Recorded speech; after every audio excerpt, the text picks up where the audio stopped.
হাসপাতালের প্রতিটি কোণে শিশুদের কান্নার আওয়াজ আর স্বজনদের চোখে মুখে উদ্বেগের ছাপ। চাঁপাইনবাবগঞ্জে হঠাৎ করেই যেন জেঁকে বসেছে সংক্রামক ব্যাধি হাম। গত এক সপ্তাহে কয়েকশো শিশুর শরীরে মিলেছে এই ভাইরাসের উপস্থিতি, যাদের বেশিরভাগেরই বয়স 6 মাস থেকে 5 বছরের মধ্যে। মূলত পূর্ণাঙ্গ টিকা না নেয়া শিশুদের মধ্যে দেখা দিয়েছে সংক্রমণের ঝুঁকি। চাপ সামলাতে হিমশিম খেতে হচ্ছে হাসপাতাল কর্তৃপক্ষকে। তিল ধারণের জায়গা নেই ওয়ার্ডগুলোতে, বাধ্য হয়েই নোংরা মেঝেতে বিছানা পেতে শিশুদের চিকিৎসা করাচ্ছেন অভিভাবকরা। আছে অব্যবস্থাপনার অভিযোগও। বেড পাইনি তো, বেড পাইনি মাঝেতে আছি এভাবেই। আজকে অনেক ছাড় হয়েছে, এখনো প্রায় 200 রুগী আছে, প্রায় 150 রুগী আছে, আর বেড মাত্র 20টা। এমন গ্যাঞ্জাম আর এমন মানুষের উপরে মানুষ চাপাচাপি, জায়গায় পাওয়া যাচ্ছিল না। তো এখানে এমন একটা অবস্থা, চারিদিকে ময়লা আবর্জনার মধ্যে সবাই বাচ্চা নিয়ে শুয়ে থাকছে।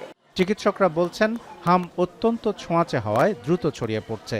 সংক্রমণ রুখতে আক্রান্ত শিশুকে আইসোলেশনে রাখা এবং দ্রুত চিকিৎসকের শরণাপন্ন হওয়া জরুরি বলেও জানান তারা। পরিস্থিতি সামাল দিতে বিশেষ পদক্ষেপের দাবি জেলা স্বাস্থ্য বিভাগের।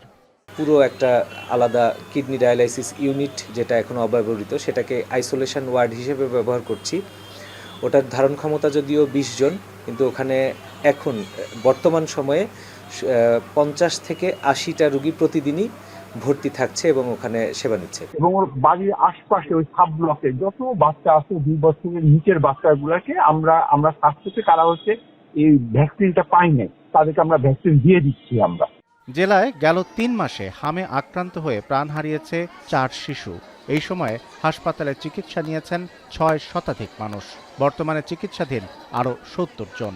সংকট নিরসনে দ্রুত কার্যকর পদক্ষেপই পারে শিশুদের সুরক্ষা নিশ্চিত করতে। এখন চাঁপাইনবাবগঞ্জ।